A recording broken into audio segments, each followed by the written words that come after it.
Your campus, your region, your world.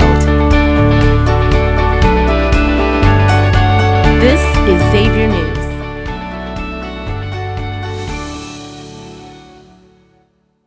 Hello everyone, I'm Amari Miller. And I'm Drew Collins. Today is September 24th, 2021. Welcome back to Xavier News. Time to bring out Sherpa jackets, hoodies, leggings, and flannels. That's right, September 22nd marks the first day of fall. Enjoy the Cincinnati area for some Halloween fun. Starting on September 25th until October 31st, Kings Island Tricks and Treats Fall Fest begins. Fall is also a great time to go visit Fiona at the Cincinnati Zoo. Our own Xavier Cal will be attending an apple orchard at September 26th. Looking for some more outdoor events? Check out the Great Outdoor Weekend website. Just get out there and enjoy the start of fall. Speaking of fall, Oktoberfest was last weekend here in Cincinnati, and it was said to have been one of the largest in the world for this year. There were many festivities, including pageants, food, beer, live music, and the world's largest chicken dance. Hot dog eating champion Joey Chestnut also made an experience, eating 68 bratwurst. Now, Birdie Zhang shares a look into the Music Resource Center of Cincinnati and how they inspire youth through music. The Music Resource Center is helping the community by helping some of our youth, unfortunate youth, that's not able to get some of the things because they can't afford. So we're helping out by allowing them to come to our organization for a very low fee. And we also have it where if they cannot afford the $2 fee, we have scholarships for the kids so that they don't have to worry about paying the fee. So just helping them, keeping them off the street, keeping them out of trouble, allowing them to explore different areas in their life that has to do with music or entertainment or anything artsy, and so that they can just utilize their mind. So as far as classes, in the past we've had like group vocal lessons or group mix lessons and things like that, or we have a rap class as an example. That's probably the most consistent. I feel like a lot of people do show up for that, even if it's just a handful of kids or more. And it's nice to do that. It seems like a lot of members like to show up for that. I really want to make beats and stuff like that and be a producer. So yeah, I definitely want music to be a big part of my career when I grow up. The number of schools that the Music Resource Center currently work with, I don't have the exact number because we have kids that randomly come from different areas, but I know it's over 20 different schools that we work with. Here in Cincinnati, there's over 42 Cincinnati public schools, and we work with majority of them, and we work with Catholic schools as well. I think it's a really helpful place. It helps me connect with other people sort of with like the same musical mindset as me, and just overall network with people who want to collaborate on certain music and stuff, and also chill and have a fun time here. One thing that I am very passionate about working here at the Music Resource Center is being able to impact the youth's life and connecting them to different resources within the community. And some of them come in where they're kind of shy, not opening up. So watching them open up and blossom into the individual that we see in them, but they usually don't see. This is what I love to do, audio, music, but really that growth and seeing the kids develop is like my favorite part.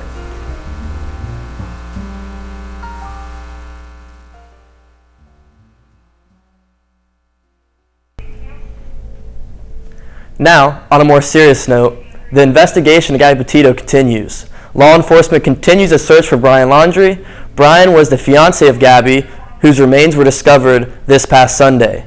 Investigators have narrowed the search to the Carlton Reserve in Florida, near Northport, which is where Laundrie's home is located. While the search continues, investigators are still trying to piece together what exactly happened between Petito and Laundrie. The two had been on a road trip across the country during the summer and had been posting about it on social media. However, in late August, the couple stopped updating their social media regarding the trip. Laundrie returned on September 11th without Petito, and according to Laundrie's family, has not been seen since September 14th. The U.S. plans to adjust their international travel restrictions to accommodate visitors who are vaccinated against COVID-19. People who wish to travel to the U.S. must provide proof of vaccination, as well as a negative COVID-19 test.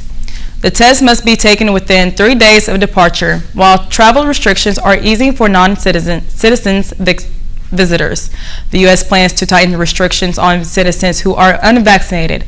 According to Jeffrey Zients, a counselor of the President of the U.S., quotes, "In the coming weeks, the CDC will be issuing a contact tracing order requiring airlines to collect current information for each U.S.-bound traveler, including their phone number and email address," end quote. Kelly Griffith spoke at the staff at Azalea Montessori School about what Azalea education is and how they use it to teach their kids ages 3 to 6. Started looking at different ideas, places, and it just kind of kept going and going and going until we actually opened the school. So Wildflower schools have a set of 9 principles that they're based on, and so Wildflower schools across the nation all adhere to those 9 principles. So when we learned about those principles, we kind of started thinking about what it would be like to bring a Wildflower school to Ohio. After meeting different people in the community, we realized this is where we wanted to be, that it was aligned with our mission of wanting to bring authentic Montessori school to children of all socioeconomic backgrounds. Our days are busy because we are teacher leaders. That means that we have all of the administrative responsibility for running Azalea, and then we also are the teachers. So my days are spent just here in the classroom giving Montessori lessons and connecting with the families.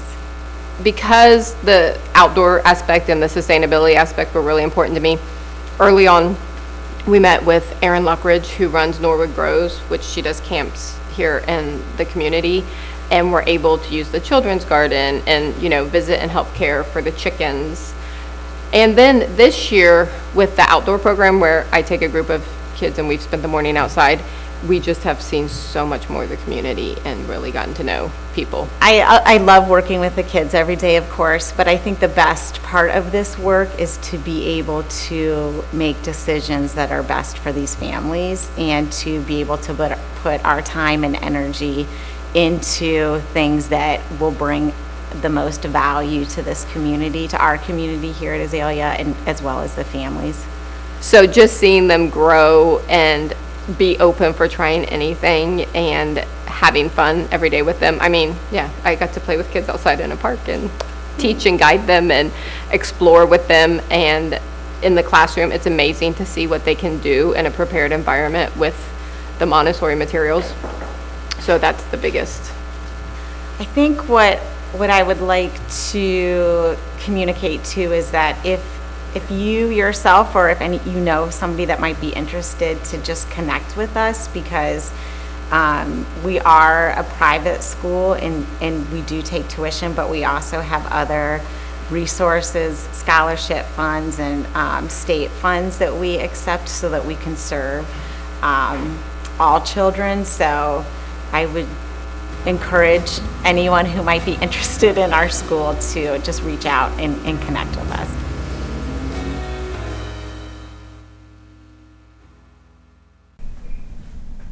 Xavier's Digital Innovation Film and Television students have claimed a total of 12 nominations from the Ohio Valley chapter of the National Academy of Television Arts and Sciences 2021 College Student Production Awards. The competition received outstanding number of entries from universities across the chapter's 4-state region. Industry professionals judged the entries, which showcased a wide variety of talent from our future media producers.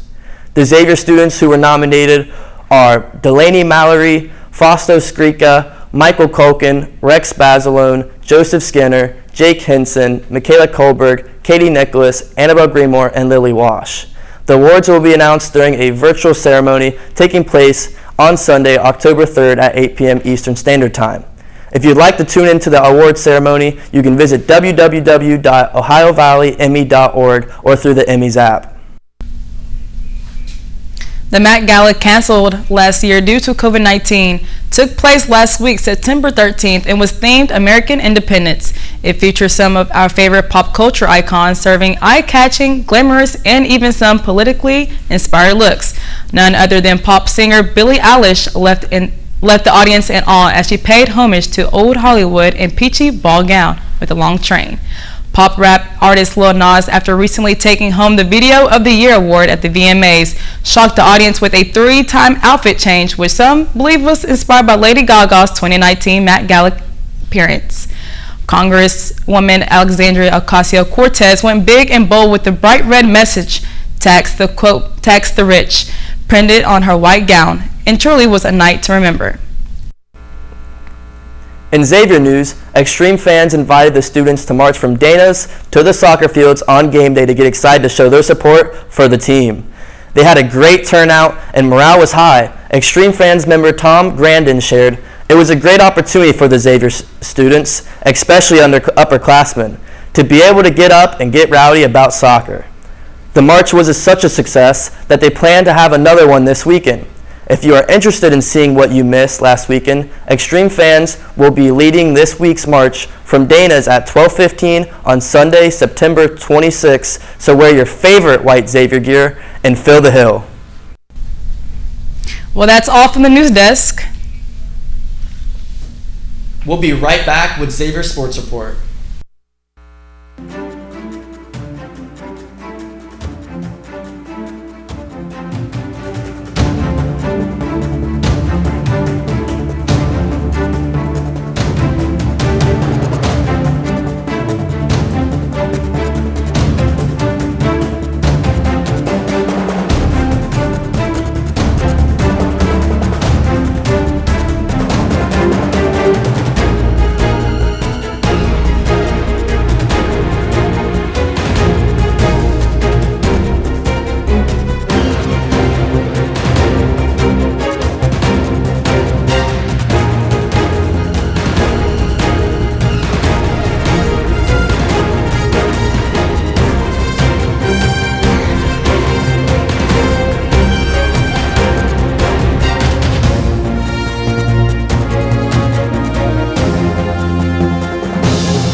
Hello everyone and welcome back to the Xavier Sports Report. My name is Trevor Ray and a lot has happened since our last broadcast, so let's jump right in with Xavier Sports. The women's soccer team is still on a hot streak. With their draw against Bowling Green a week ago, makes them unbeaten in their first 8 games, matching their record in 1990 as the longest streak to start a season in program history. Men's soccer is also continuing a strong start to their season. They moved to a 6-1 record after their victory 1-0 against Robert Morris University last Wednesday. Moving over to volleyball, the women's team gets their 5th win of the season with a 3-0 victory against Miami University last week, improving their record to 5-5. Xavier basketball just released their schedule. Their season starts November 9th against Niagara University at the Cintas Center. In Cincinnati sports news, the Reds have recently announced they are signing their manager, David Bell, to a 2-year extension. The Reds have continued their tough losing streak at a crucial point in the season. The Reds showed some promise after a series opening win against the already playoff-bound LA Dodgers. They then proceeded to lose the next 2 games and went on to split the series against the Pittsburgh Pirates, with the 3rd game getting postponed due to rain. They will make up that game on September 27th. They also lost the series opener at home against the Washington Nationals last night, with Juan Soto hitting 2 home runs in the game. The Reds have 3 more games to play against the Nationals, hoping to break this losing streak and try to work their way back into the National League wildcard spot. They currently sit 5.5 games back. The Cincinnati Bengals start the 2021 season with a 1-1 record. The Week 1 game was a classic in Paul Brown Stadium. It ended with a game-winning field goal in overtime against the Minnesota Vikings in a stunning fashion. The final score was 27-24. Week 2 was in Chicago against the Bears, where the Bengals their next game is in Pittsburgh, and they face a long-term rival in the Steelers at 1 o'clock Eastern Time. With both teams having a record of 1-1, they look to get a win this weekend to get ahead in the division race in a very competitive AFC North. Hopefully Joe Burrow and his Bengals offense can bounce back against this gritty Steelers defense. That's all from Xavier Sports. My name is Trevor Ray, and as always, let's go X.